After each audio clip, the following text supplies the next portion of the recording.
सर्वांना जय महाराष्ट्र. भाषण करण्याचा आजचा काय प्रसंग नाहीये.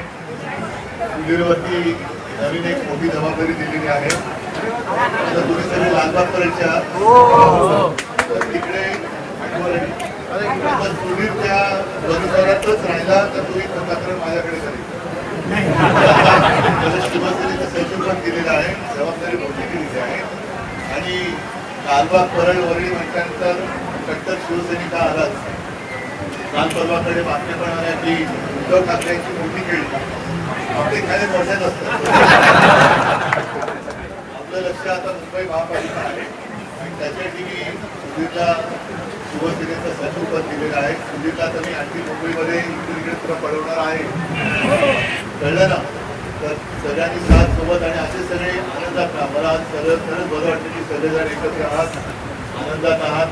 असेच आनंदात राहा, एकजुटीने राहा. आणि आपल्यावरती जे काही एक वेगळं संकट ते केवळ शिवसेनेवरती नाही तर महाराष्ट्रावरती, मुंबईवरती आणि मराठी अस्मितेवरती येत आहे. ते चिरडून टाकण्यासाठी म्हणून आता आपली पोलादी एक ती मला खात्री आहे. तुम्ही त्या पोलादी वज्रमुठीची ताकद दाखवल्याशिवाय राहणार नाही. सगळ्यांना शुभेच्छा देतो. जय हिंद.